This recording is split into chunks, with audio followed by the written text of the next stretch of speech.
Então, vamos entrar hoje em transformada de Laplace. Né? A transformada de Laplace é dada uma função f, de 0 a infinito em R. A transformação da função f é esse f de S, né? Também simbolizado por L de ft em S, que é a integral em t de L elevado a menos STFT. É como se está integrando em t, a variável t vai sumir e vai ficar só esse S aqui como variável. Por que que nós estudamos a transformada de Laplace? A maneira como ela foi construída, a maneira como ela se comporta, ela é muito favorável para resolver equações diferenciais. Primeiro, porque ela vai pegar uma equação diferencial e vai transformar numa conta algébrica. Em que, nessa conta algébrica, calma aí um pouquinho. Ok. Nessa conta algébrica, você isola termos para a sua transformada e depois você faz a transformada inversa para você recuperar a sua função f'. Ou seja, você vai pegar a y da equação diferencial, vai transformar, vai fazer conta bem mais simples, contas algébricas, e depois vai transformar de volta e você vai recuperar a solução. Em vez de resolver uma equação diferencial, você resolve uma equação algébrica que é muito mais simples. Então, essa é a primeira vantagem. Por que que isso é possível? Primeiro, porque ela é linear. E as equações diferenciais são lineares. Então, ela se comporta bem nesse tipo de problema. Segundo, que quando você faz a integral de 0 a infinito, esse zero aqui ele vai incorporar a condição inicial. Então, você incorpora a condição inicial na sua equação. Você agrega informação para o seu problema em que você consegue resolver de forma melhor. Então, a transformada de Laplace ela tem todas essas vantagens, né? E, além disso, a transformada da derivada é fácil de se obter através de uma integração por partes. E ela também carrega as informações de condições iniciais na derivada. Então, ela tem muitas vantagens para se trabalhar com ela e simplificações.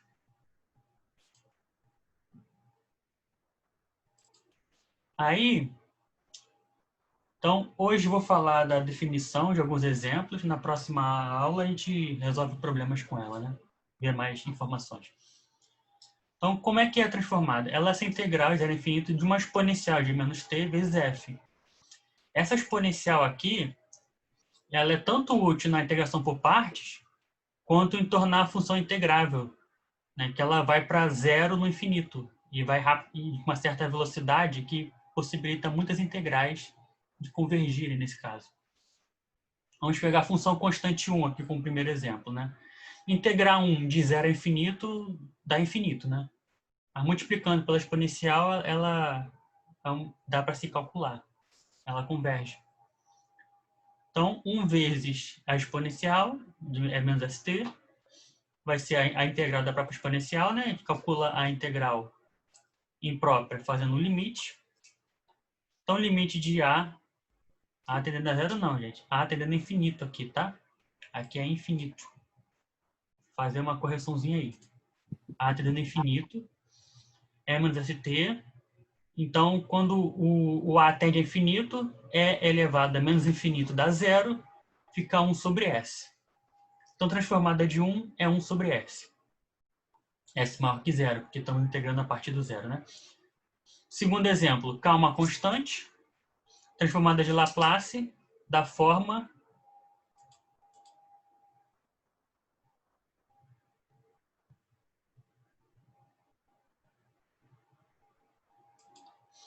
Então, o que acontece aqui? Uma constante determinada. Exemplo 2. Seja K uma constante, determina a transformada de Laplace da função f, definida por f igual a exponencial de kt. Então, aqui a transformada da exponencial, né? Ela é bem simples. É uma translação, né?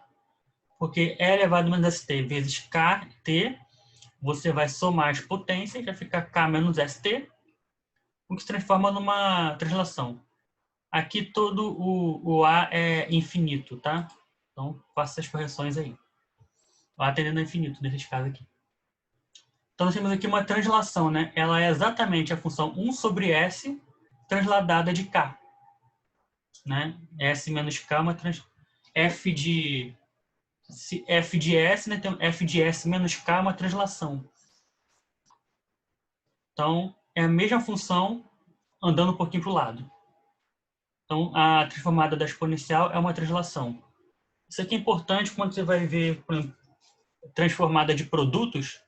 A que está multiplicando a exponencial vai vir com uma translação. Então, f é dita contínua por parte C. F é contínua dos pontos de qualquer intervalo AB, em zero infinito, exceto no número finito de pontos. Ou seja, essa função ela é cortada numa quantidade finita de pontos. Né?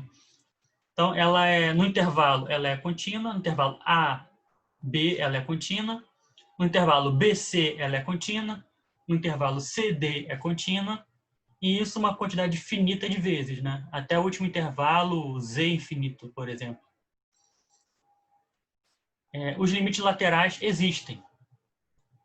Ou seja, se ela está cortada num ponto x0, o limite pela direita vai dar um valor, pela esquerda vai dar outro valor. Não precisa ser igual, né? Porque ela pode ser descontínua nesse ponto, que é a quantidade finita de pontos. E por que isso aqui seria importante? Porque a função ela não precisa ser contínua de zero a infinito para ser integrável. Né? Você pode separar sua integral por intervalos, que a integral numa região zero a infinito, se você separar numa quantidade finita de regiões, a sua integral vai ser a soma das integrais em cada região. Então, você pode fazer a transformada transformada de Laplace considerando as partes, por exemplo. Né? E aqui vai um exemplo. Ó. Uma função que é zero para t menor que 2 e vale 1 para t maior que 2. Ela é uma escada. Ela tem um salto ali no ponto 2. É contínua por parte. Dá para calcular a transformada dela. O limite pela direita é 1, pela esquerda é 0. Né? Então, não são coincidentes. Ela não é contínua nesse ponto, mas em todo o resto ela é. Todo o resto do domínio, né?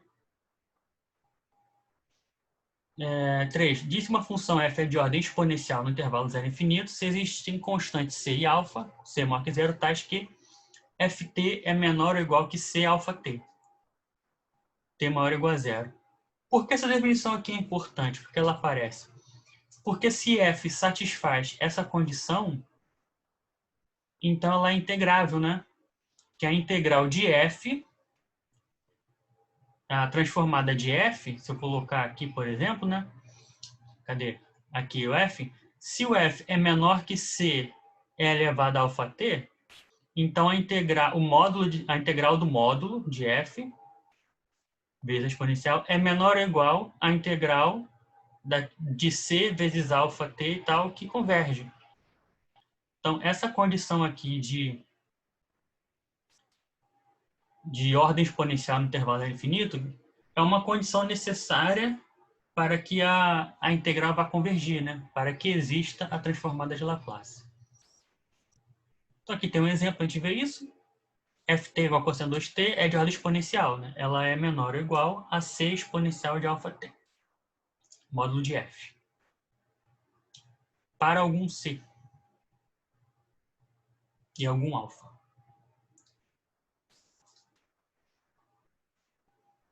Então, se você bota cosseno 2t é menor ou igual a 1, que é igual a c alfa t. Alfa igual a 0, né? Então, e elevado a 0 vai dar 1. C igual a 1. Então, perfeito. Ela é de ordem exponencial. Então, existe transformada de Laplace de cosseno 2t, por exemplo, né? Teorema 1, se f de 0 a infinito r é uma função contínua por partes, ou seja, dá para você integrar, ela existe integral, e de ordem exponencial, né, a integral converge, então existe número alfa, tal que isso aí, essa integral converge para os valores de s maior que alfa, né? Então existe um certo valor de s aí em que você vai convergir. Por que S maior que alfa? Porque quando você colocar, se você colocasse C exponencial de alfa t, teria que ter que alfa menos S é maior que zero. Ou seja, alfa menos S é menor que zero. Porque isso aqui tem que tender a infinito quando o t cresce, né? Então, alfa menos S maior que zero, passa o S é menor que zero, né? Passa o S para o outro lado, alfa menor que S. Então, isso é bem fácil de se verificar, é praticamente direto esse teorema, né? O detalhe de a função ser contínua em cada intervalo, ela é integrável, e a integral converge quando vai para o infinito, é praticamente direto, né? Então, a prova está no Boyce lá, é bem simples também. E uma observação, a recíproca é falsa. Existem funções que admitem transformadas de Laplace, mas não são de ordem exponencial. Então, tem exemplo aí, 1 sobre raiz de t, não é de ordem exponencial, mas admite transformada. Então, toda a função que satisfaz aquela condição admite a transformada. Mas nem toda que admite a transformada satisfaz aquela condição. Então, é um teorema só de ida, né? Então, toma cuidado só com isso. A linearidade, aquilo que eu falei, né? Como as nossas equações diferenciais são lineares, uma transformada linear cai como luva. Facilita muito a nossa vida. Então, se a transformada de fzinho é f de s, s maior que é 1, e a transformada de Laplace gt, gs, com s maior que é 2. Então, para constantes alfa e beta, tem-se. Isso aqui é a linearidade, né? Alfa constante, beta constante. Então, a transformada é um operador linear. Quer dizer o quê? Que a constante vem para fora e a operação da soma é a soma das operações. Isso aqui é a própria definição de linearidade, né? Para um S maior que A1, A2, que são as condições necessárias lá. A demonstração é simples, porque o operador é linear, porque o operador é uma integral e a integral é linear. É direto. E aqui tem um exemplo, né? Que eu tenho duas funções, uma exponencial e uma constante. A transformada delas, você pode fazer separadamente, né? Então, o 5 vem aqui para fora, fica a transformada de 1. Então, fica 5 sobre S. Esse 8 vem para fora, e a transformada exponencial de EKT, né, como a gente viu lá em cima, é 1 sobre S menos K. Nesse caso, K é igual a 5. Então, a transformada me deu essa expressão aqui, né? Aí nós temos um exemplo de transformada. E se eu tabelar que 1 sobre S é a transformada de 1 e 1 sobre S menos K é a transformada de E elevado a KT, né, como a gente viu aqui em cima, cadê? Que é elevado a KT é 1 sobre S menos K. Então, eu sei o seguinte, construindo uma tabela, e eu falo, esse cara aqui é transformado de alguma função. Que função é essa?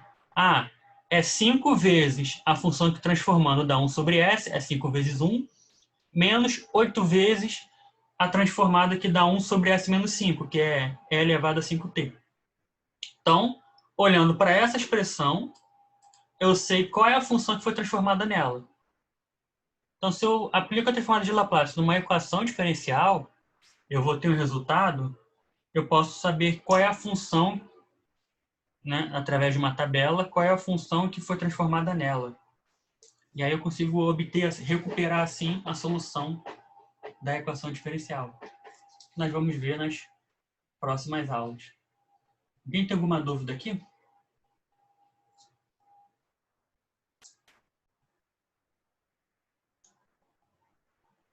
Alguém tem alguma dúvida sobre as aulas passadas?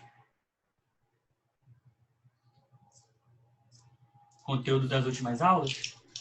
Sim, professor. Então, sobre hoje, ninguém teve nada com Laplace, né? Então, vamos aproveitar esse tempo aqui para tirar dúvidas sobre as questões das aulas anteriores, que é mais extenso o tema, né? Então, vamos lá, tô todo ouvidos. Então, professor, eu estou um pouco em dúvida no que pode cair na prova.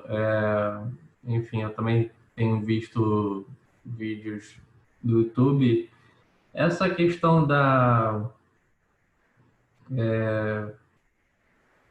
você trabalhar com o resto de Lagrange e estimar o valor da função por série, isso pode cair, é bem provável. Todo o conteúdo pode cair, né? Uhum. Mas essa parte de resto de Lagrange não ficou na primeira prova? Eu não sei. Eu acho que ficou isso fazia parte do conteúdo da primeira prova, né? Se eu não me engano. Não vai ser o foco agora. Que o que está pegando mais é a questão da série de Taylor, né? Resolver equação diferencial com série de Taylor e etc. Né? Basicamente isso, né? Resolver a EDO. Aí é questão mesmo de prática. Se você tiver algum exercício que você fez e não conseguiu terminar, ou alguma coisa que não entendeu, fala aí que a gente faz. Tranquilo, eu ainda estou revisando, né? Não tem nada para mostrar, não. Porque é assim, essa parte da matéria é receita de bolo. Não tem muito o que se explicar. Mais pegar a receita e fazer, né? E aí a Aham, questão, as dúvidas só surgem quando se coloca a mão na massa ali, né? sim.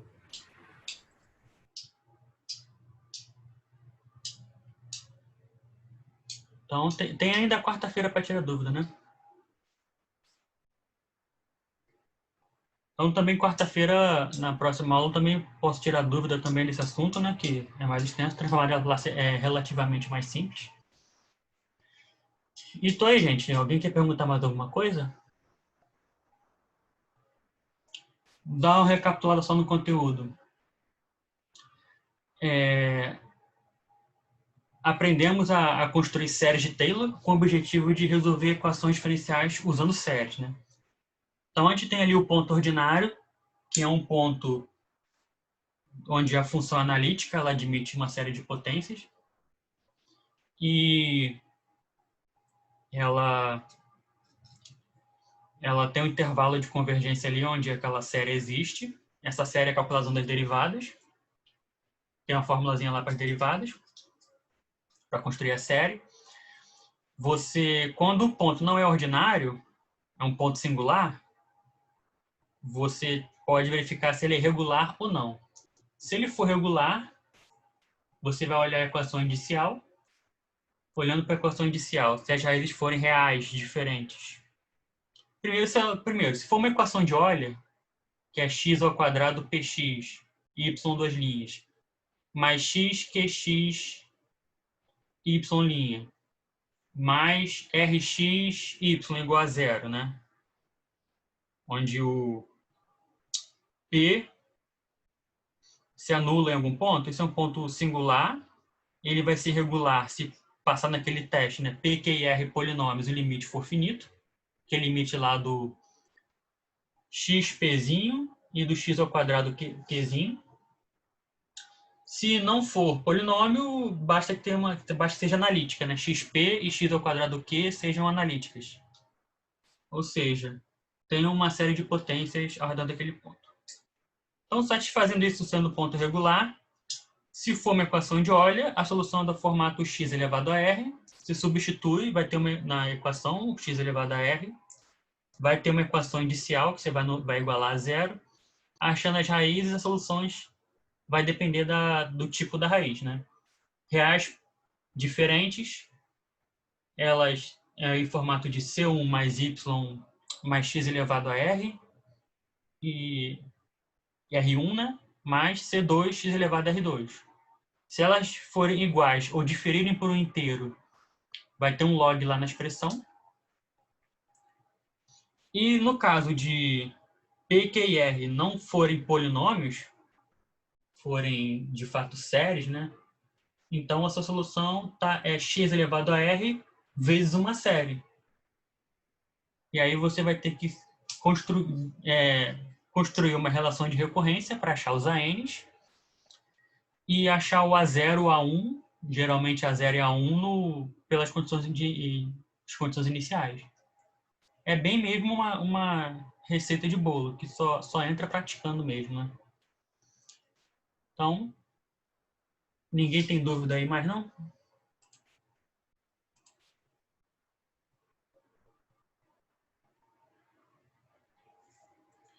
Se eu não fizer um teste, que teste?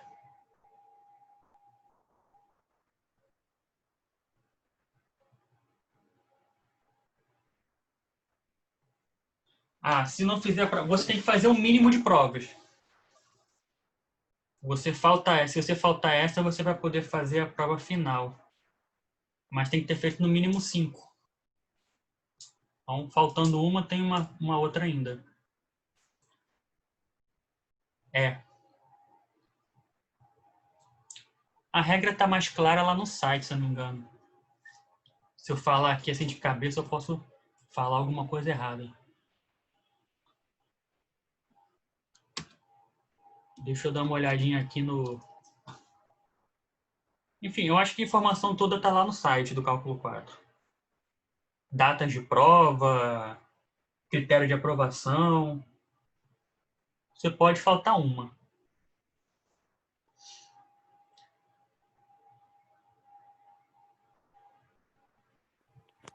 Eu não acho aconselhável faltar prova.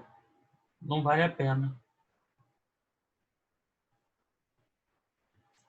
Vai que acontece alguma coisa e você não consegue fazer outra, né? É. Vai que... Então, vamos supor que aconteça algum imprevisto e você tenha que faltar outra. Você tem que fazer um mínimo de 5 provas. E aí isso pode prejudicar, né? Você faltar sem um motivo sério. Então é bom evitar faltar. Se tiver que faltar, falta, mas evite. Ninguém sabe o futuro, né? E vai ser a mesma coisa da outra? Na sexta até domingo? Mesmo Depois, tempo? a gente deve postar mais informações na página ou no AVA. Tá.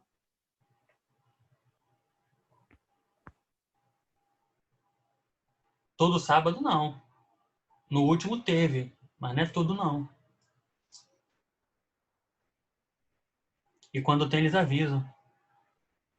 Se por acaso acontecer de ter uma manutenção no dia de prova, a gente vê o que a gente faz. Se bota um dia a mais, se adia. Mas a princípio não tem, não.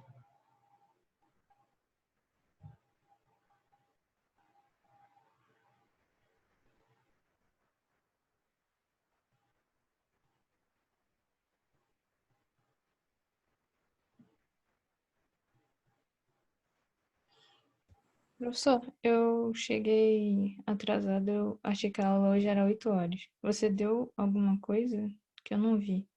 É que foi bem rapidinho. Foi o Transformada de Laplace. Esse Tá, material aqui que está lá no AVA. É mais definição e exemplos. Não foi muita coisa, não. tá bom. Eu queria também deixar esse tempinho para tirar dúvidas de matérias antigas. Mas eu acho que o Ok. pessoal ainda não tem muita dúvida, não. Então o conteúdo é só isso aí que eu ia passar hoje mesmo. Tô planejado para hoje. Tá ok? Por mim, sim. Então vou encerrar aqui, gente. Valeu, até a próxima. Valeu, professor. Tchau, tchau. Tchau.